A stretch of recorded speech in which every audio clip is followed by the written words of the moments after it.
बार की बात है, रिया नाम की एक लड़की अपने पिता के साथ रहती थी। उसकी माँ बचपन में ही गुजर गई थी। वह अपने घर का सारा काम करती, फिर कॉलेज जाती। कॉलेज जाते समय वह हर रोज एक जगह जानवरों को खाना देती थी।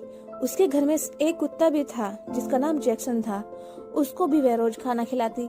एक दिन उसको जानवरों को खाना डालते समय जमींदार के बेटे ने देख लिया। उसने अपने पिता से जाकर रिया से शादी करने की इच्छा जताई। जमींदार ने रिया के पिता से बात करके अपने बेटे की शादी रिया से करा दी। रिया अपने साथ घर के जैक्सन को भी लेकर ससुराल आ गई। रिया अब भी जानवरों की मदद करती, लेकिन रिया की सास को यह भी बिल्कुल पसंद नहीं था। वह जैक्सन को परेशान करती। उसकी सास जैक्सन का खाना पानी उठाकर फेंक देती। एक दिन रिया की सास ने जैक्सन का बिस्तर भी फेंक दिया। उसे यह करते हुए देख रिया बड़ी दुखी हुई। रिया ने मना किया तो उसकी सास ने रिया को ही डांट दिया।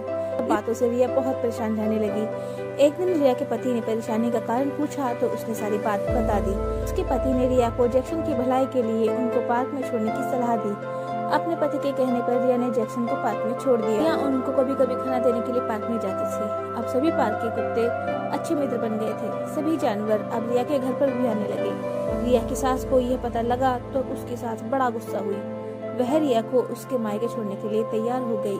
रास्ते में कुछ चोरों ने रिया की सास के गहने चुराने की कोशिश की। तभी रिया के जैक्सन ने आकर चोरों पर हमला किया।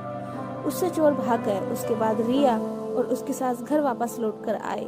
अब रिया की सास की सोच जैक्सन के प्रति बदल चुकी थी। उसने रिया से कहा कि अब हम दोनों सभी को खाना खिलाने के लिए चला करेंगे, साथ ही जैक्सन को वापस घर लेकर आएंगे। यह बात सुनकर रिया बहुत खुश हुई। इस कहानी से हमें यह सीख मिलती है कि हमें जानवरों के प्रति हमेशा दयालु व्यवहार दिखाना चाहिए और हमेशा अच्छा व्यवहार उनके साथ करना चाहिए।